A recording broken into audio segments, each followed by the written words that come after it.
2019 Bolivian protests. The 2019 Bolivian protests were protests and marches from 21 October 2019 until late November of that year in Bolivia in response to claims of electoral fraud in the 2019 general election of 20 October. After 11 November 2019, there were protests by supporters of the outgoing government in response to Jeanine Áñez becoming the acting president of Bolivia. The claims of fraud were made after the suspension of the preliminary vote count, in which incumbent Evo Morales was not leading by a large enough margin 10% to avoid a runoff, and the subsequent publication of the official count, in which Morales won by just over 10%. Some international observers expressed concern over the integrity of the elections. While the majority of the demonstrations were peaceful, there were also numerous acts of violence. Initial violence allegedly targeted opposition protesters. Pro-MAS supporters were bussed into opposition areas, given weapons, and were told to clear blockades, resulting in death and injury of opposition protesters. In the later weeks of the protests, senior members of the Movement for Socialism (MAS) and their families were victims of attacks, including vandalism and arson of their houses. Morales denied the allegations and invited international observers to audit the electoral processes, promising to hold a runoff if any fraud was found, although initially refusing to be bound by the results of an audit. Opposition leaders rejected the OAS audit, saying they hadn't been party to the agreement. Subsequently, an audit team from the Organization of American States (OAS), with access provided by Bolivian authorities, worked to verify the integrity and reliability of the results. Their preliminary report, released on 10 November 2019, questioned the integrity of the election results and recommended another electoral process. Following the release of the OAS initial report, Morales announced the government would hold another full election rather than a runoff. However, later that day, the influential National Union of Workers requested Morales' resignation, followed 5 hours later by the commanders of the armed forces who suggested Morales resign during a live televised press conference, and almost immediately after, the National Police commander also requested his resignation. Morales, together with his vice president García Linera, resigned the same day on live television. Both also delivered written resignations. Following their resignations and the resignations of the next two politicians in the line of succession, Jeanine Áñez, second vice president of the Senate, was next in line for the presidency. On 12 November 2019, she formed an interim government. Protests continued until the end of November, primarily by those that sought Morales' return. Under direction from Morales and his allies, and at times under coercion, protesters created blockades on interdepartmental highways, resulting in shortages of food and fuel. The UN High Commissioner for Human Rights expressed concerns over the use of force by the new government in response to armed protests at Sencata and Sacaba. By 25 November 2019, the interim government had made agreements with most protest leaders to end blockades, and began to withdraw troops and to release arrested protesters. Background: term limits. Article 168 of the 2009 Constitution allowed the president and vice president to be re-elected only once, limiting the number of terms to 2. The governing party, the Movement for Socialism (MAS), sponsored an effort to amend this article. The referendum was authorized by a joint session of the Plurinational Legislative Assembly on 26 September 2015 by a vote of 112 to 41. Law 757, which convened the February referendum, passed by 113 votes to 43 and was promulgated on 5 November 2015. The referendum marked the rise of anti-Morales sentiment in Bolivia.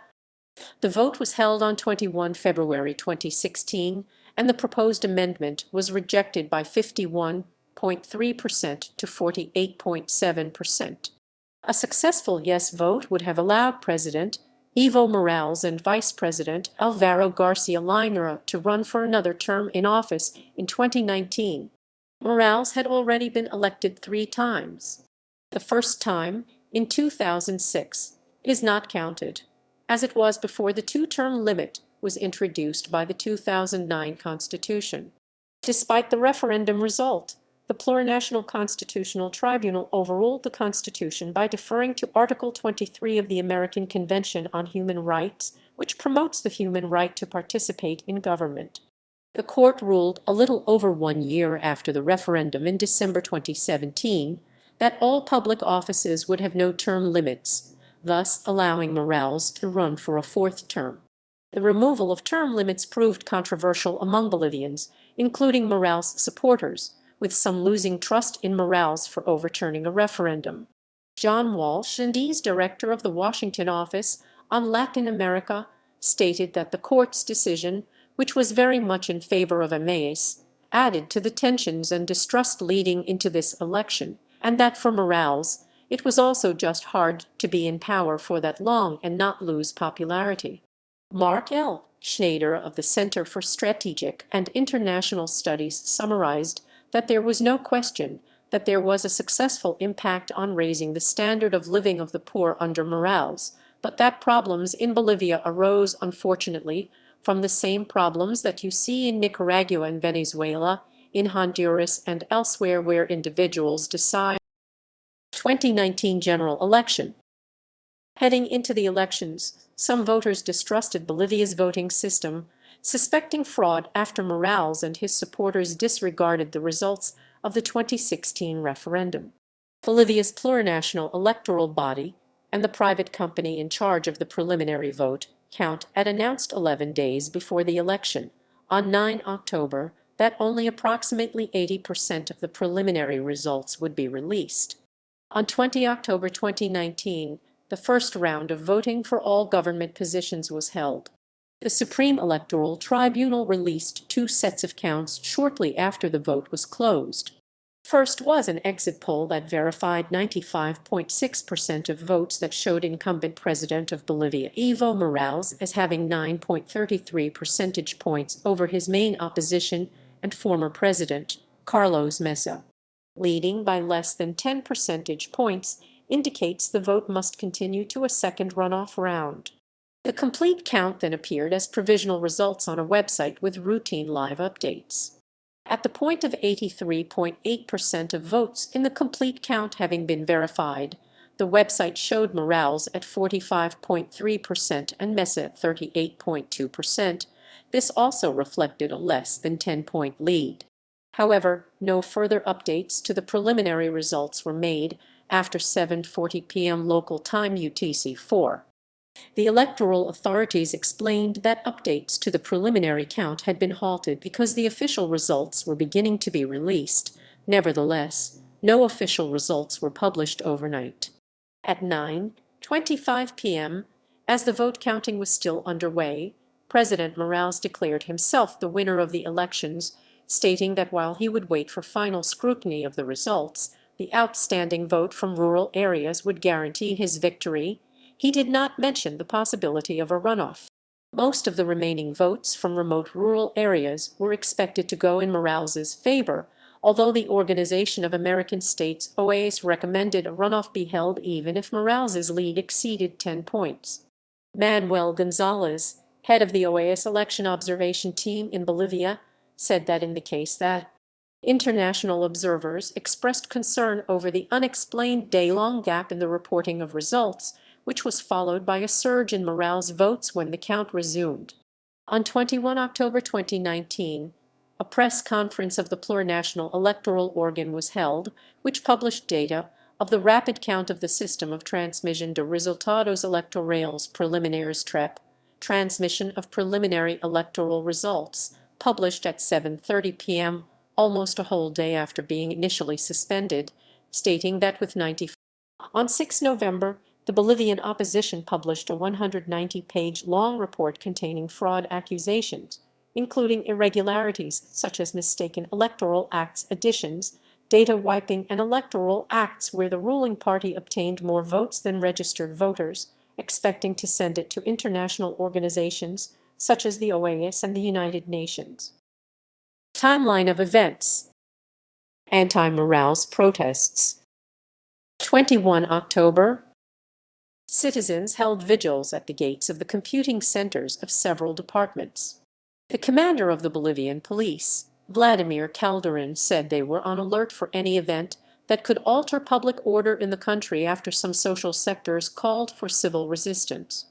According to Los Tiempos, on the morning of 21 October, in the Sopicachi and Miraflores residential neighborhoods of La Paz, ballots marked in favor of Emmaus and electoral material were found in the hands of people that were not electoral tribunal officials. Videos of citizen reports circulating on social media show the police deploying tear gas against the residents. As a result, the District Board of Parents requested the suspension of classes at schools in downtown Sucre.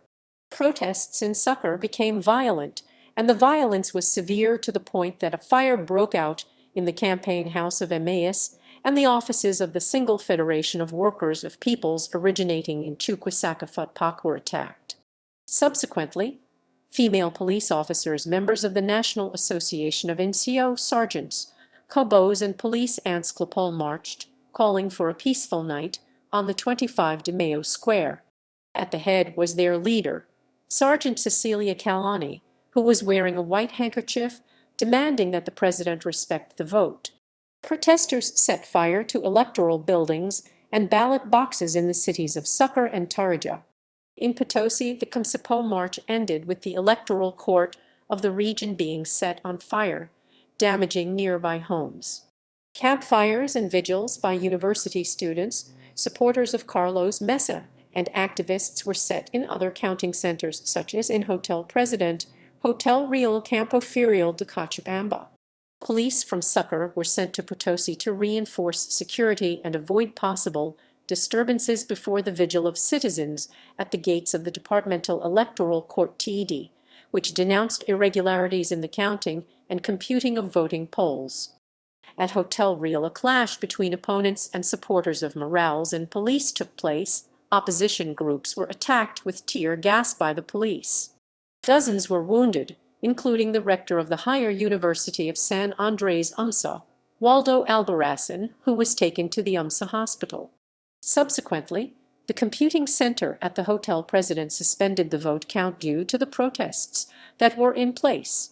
4 departmental electoral tribunals suspended the vote counting made by the TREP due to protests by citizens registered outside the computing centers.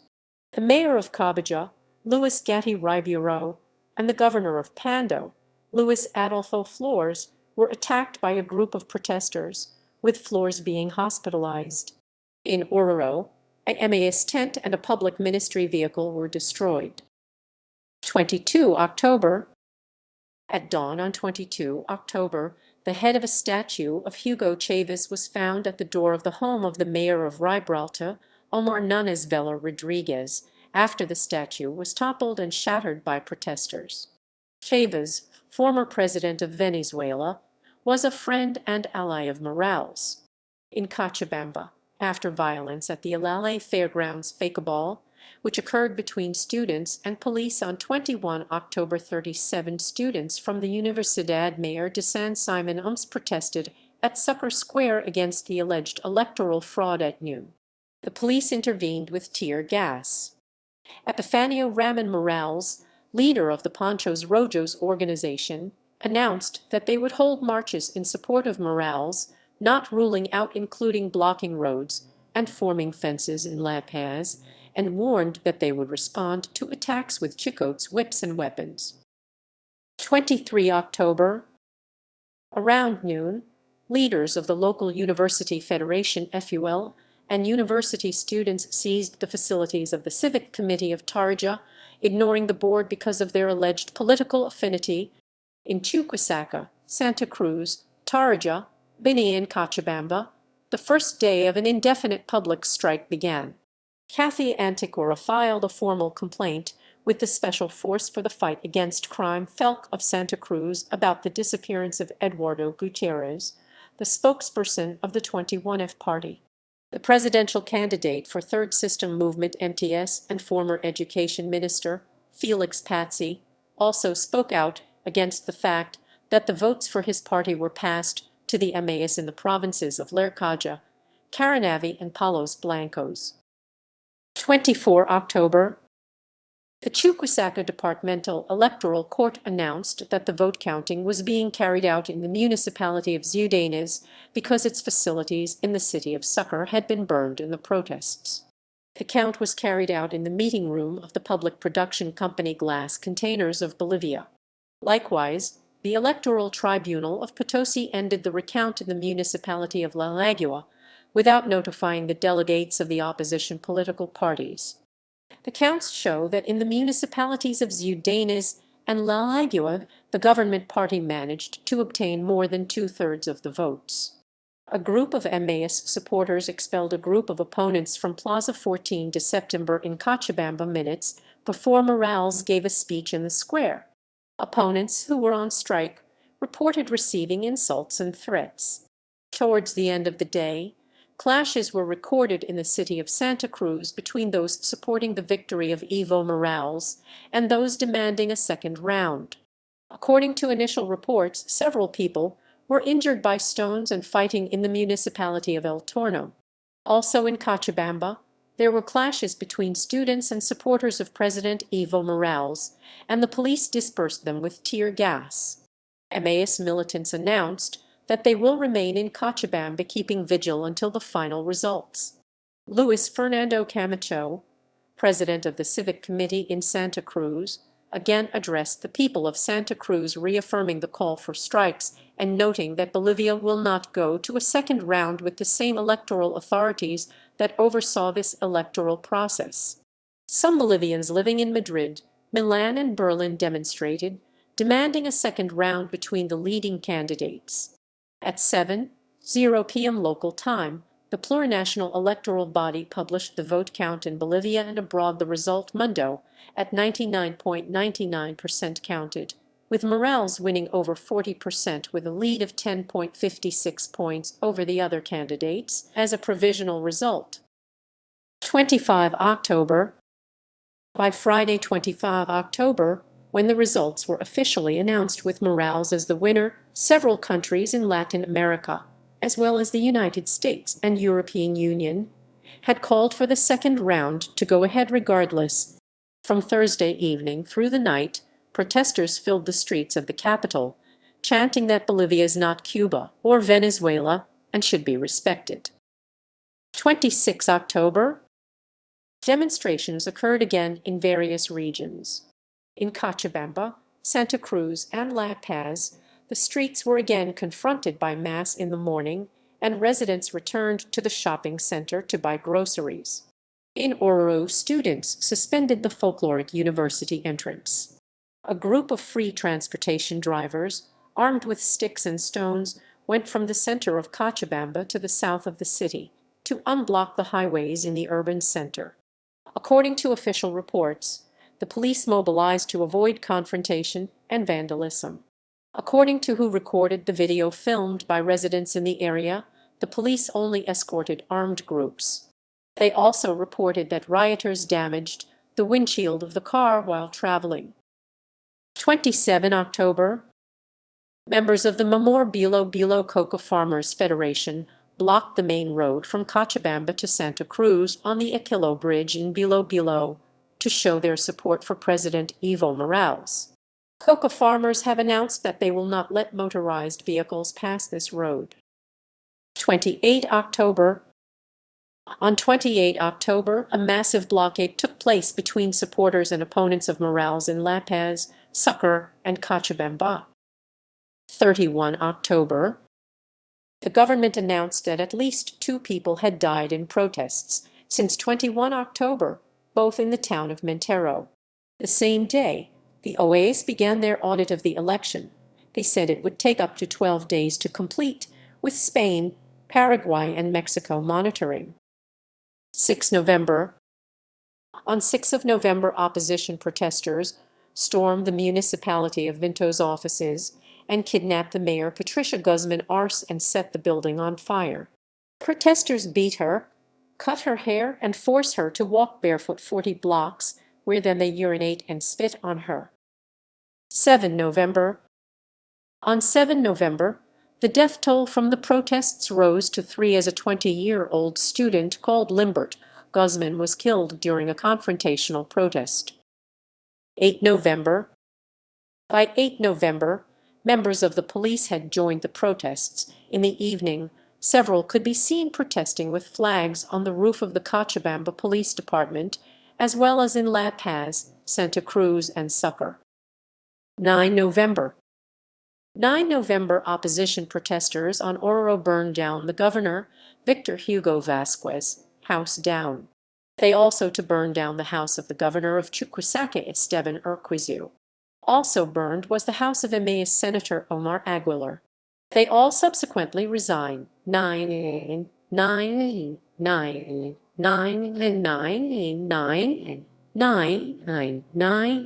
November opposition protesters burned down Evo Morales' sister's house in Oruro. President Evo Morales invited parties to conduct open dialogue. But Carlos Messer refused and answered, "I have nothing to negotiate with Evo Morales and his government."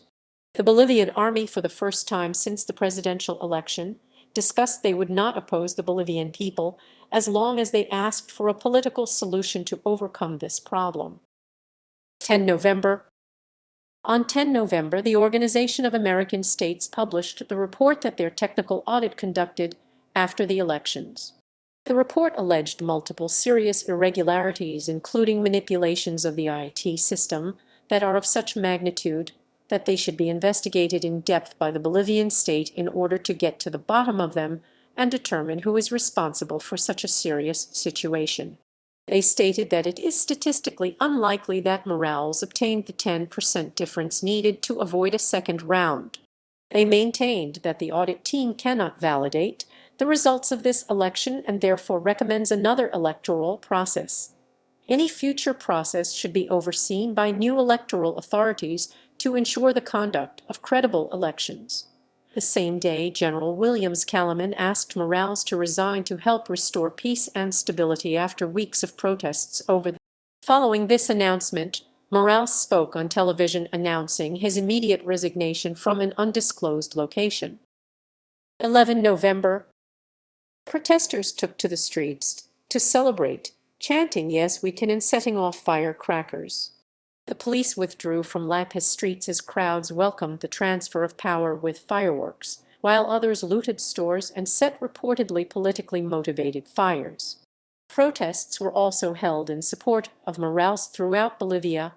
El Alto was the site of a particularly large protest, in which multiple people were injured with crowds chanting, "Now, civil war," and waving the Huifala indigenous flag.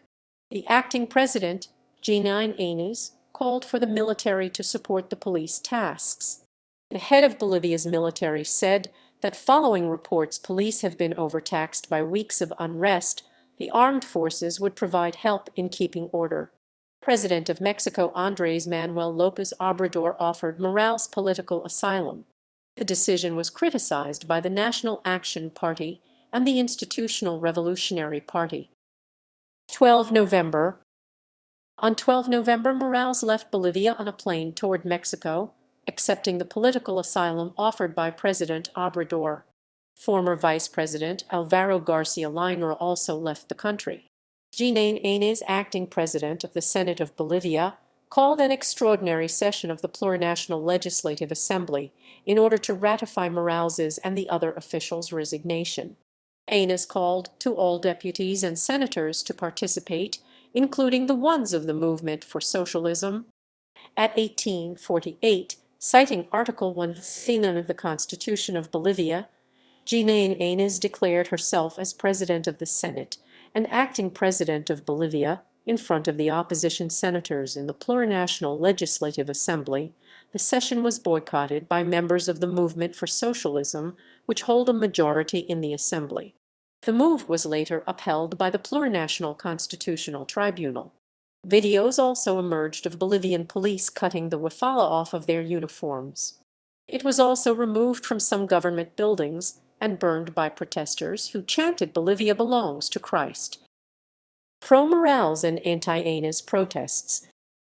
Counter-protests have been held in favor of Evo Morales both before and after his resignation. They increased in severity following Morales' departure, with pro-Morales indigenous protesters cutting off major Bolivian roads. At least 20 people have died during the clashes. 12 November.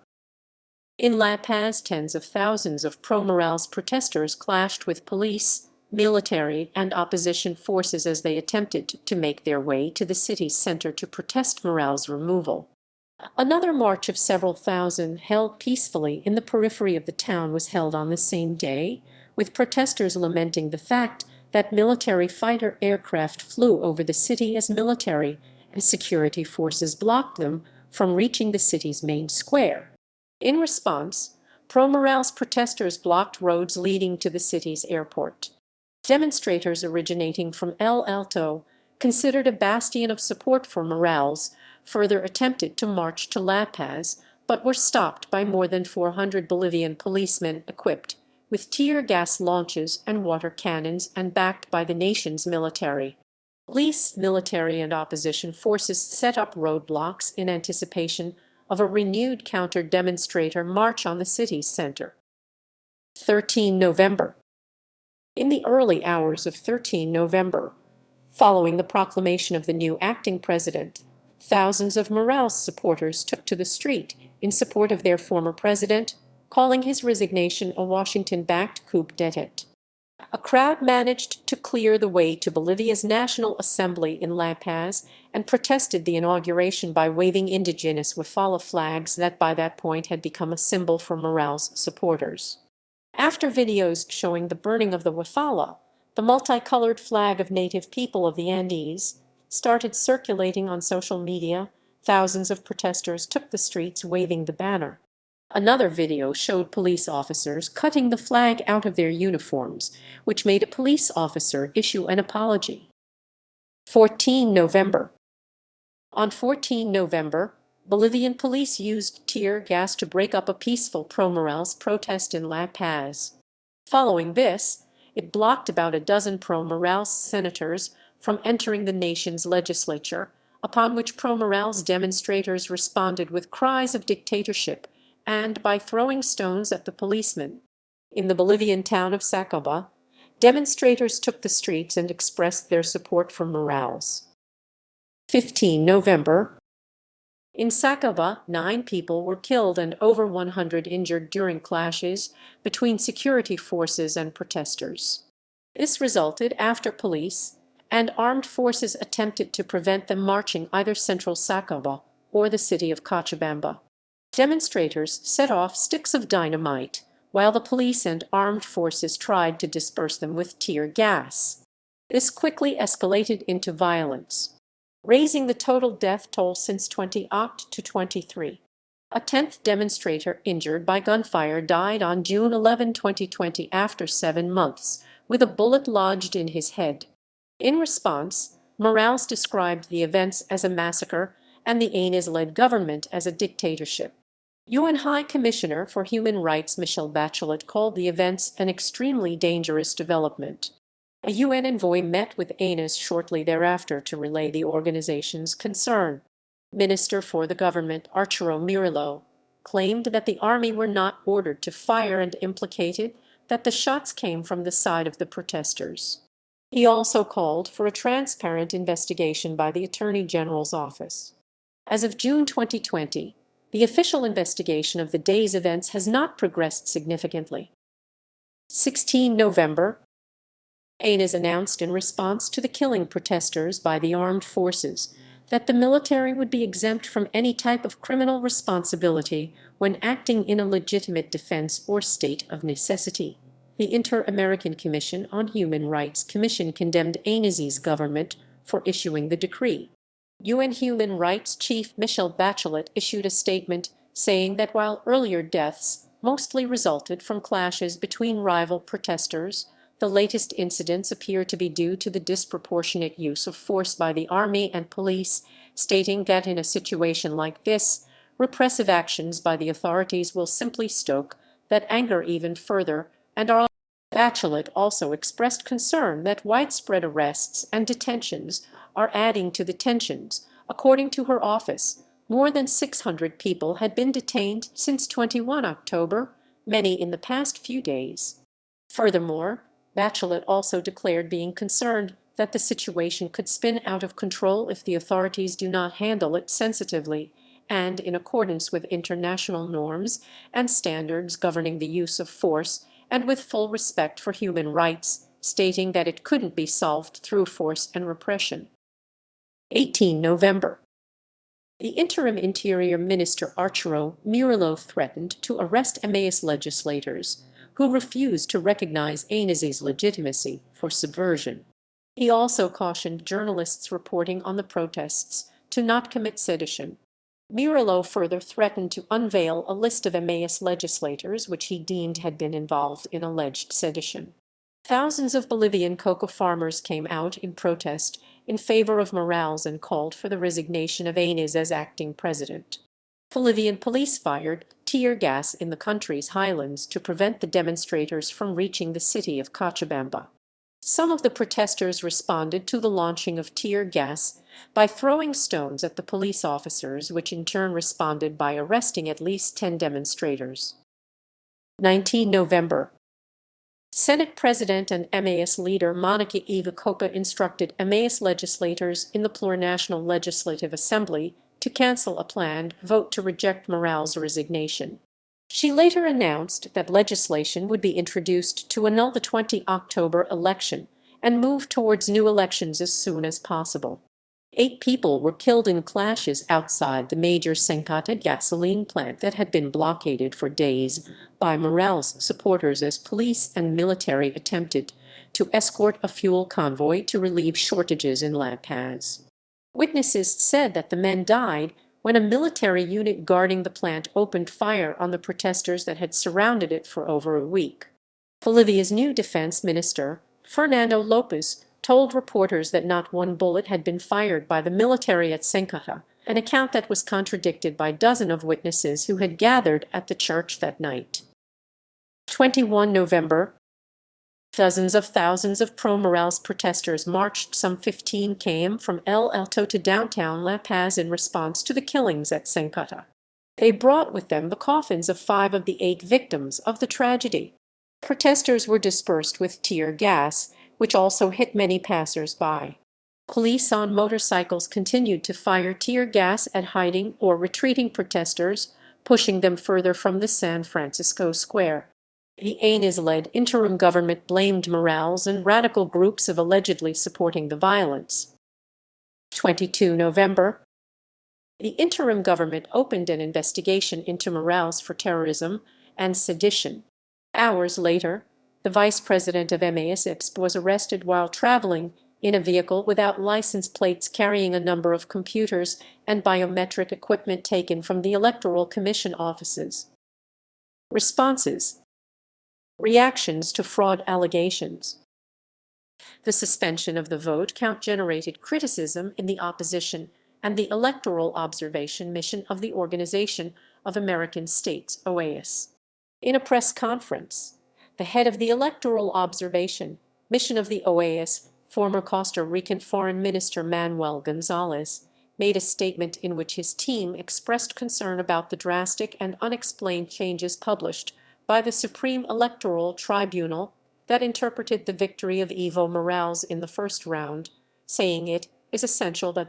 In addition, the mission published a statement calling for respect for the will of the citizens. Carlos Mesa called for civil mobilizations in defense of the vote after denouncing fraud in the elections. In a later video, Mesa called for constant protesting until a second round of voting was held, adding that he would bring proof of fraud. Opposition candidate Oscar Ortiz called to demonstrate in peace to maintain the legitimacy of the democratic claim. The Bolivian Episcopal Conference (CB) warned of fraud and demanded that the electoral authorities fulfill their duty as an impartial arbitrator of the electoral process.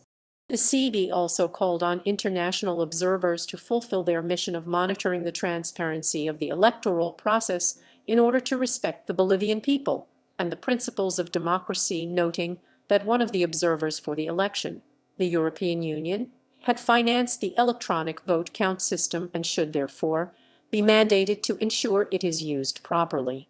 The Minister of Justice, Hector Arce, denied the alleged electoral fraud and said that the demonstrations are unjustified, since the electoral calculation process is free and public. On 22 October, the vice president of the Bolivian Electoral Board, Antonio Costas, described by news website Infobi as the only independent member of the TSE, resigned, criticizing the Electoral Tribunal for suspending the publication of the results of the TREP, saying that the issues with the count discredited the democratic process. Gunnar Vargas, also member of the Electoral Board, announced in the radio that he went into hiding for his personal safety. The National Committee for the Defense of Democracy in Bolivia, CANADE, held the Morales government responsible for any confrontation that may arise in the country, and called for an indefinite national strike from midnight on the morning of 23 October. In a televised address on 23 October, Morales made a speech saying that there was a coup d'état underway in his country that had been orchestrated by right-wing groups in Bolivia with the aid of foreign powers. Earlier that day, Manuel Gonzalez opined that the second round should go ahead even if Morales is revealed to have achieved a lead of over 10 percentage points. On Saturday, 26 October, after international calls for an audit of the electoral processes, Morales invited foreign governments to hold one and promised to move the election to a runoff should any fraud be found. In the announcement on Friday, 8 November, Supreme Electoral Tribunal TSE denies that irregularities had taken place in the vote count. TSE referred critics to a report by the company Ethical Hacking, which had checked the electronic vote and did not find any kind of alteration of the data. But the company's chief, Alvaro Andrade, said his firm did find vulnerabilities in the vote count. Suspension of activities. The Bolivian Football Federation (FBF) suspended all matches on day 17 of the Clausura tournament of the Bolivian Primera Division, due to a predicted lack of presence of both players and spectators because of the protests. The Bolivian Association of Supermarkets announced that the opening hours of supermarkets and hypermarkets for the day of 25 October would be from 7:00 am through noon. Media incidents and coverage. A correspondent for the Cochabamba newspaper Los Tiempos, Wilson Aguilar, said he was assaulted on 21 October by MAS supporters during the Supreme Electoral Tribunal conference in La Paz. The newspaper El Deber reported that on the night of 21 October, Vice Minister of Communication Leila Medinaceli called the newspaper to ask for a headline on the front page of the next day's edition, specifying that it should encourage protesters to demobilize. The newspaper clarified that it does not allow people who are not their own journalists to impose a headline. On 10 November, the newspaper Pagina Sayat announced it would not publish its morning edition of 11 November due to security reasons. The website and social media later resumed its updating. 2 days later, on 12 November, the newspaper El Diario announced it would not publish its print edition of that day due to security reasons, while the online edition would still be updated. Following Morales' resignation, a large anti-Morales Twitter bot network was uncovered by the microblogging site in mid-November. The network had published automated tweets which declared opposition to Morales, further adding that the events were not a coup. Compared to the extremely low proportion of the population that speaks English, the abundance of English tweets from this network suggests that it was intended to sway opinions beyond Bolivia. The company behind the site had removed many of the tweets by 19 November, but media reports suggested that around 4,000. The Caracas-based Telesur network alleged that nearly 70,000 fake accounts had been used by the network, many of which were created days before. A social network's head working for the Spanish party Podemos further alleged that fake accounts were used to artificially boost the online following of anti-Morales political figures, including Áñez. Later responses. On 21 January 2020, the Interim Government Department of Justice produced a 65-page document on cases where they believe human rights have been violated. This was created with the intention of presenting these cases.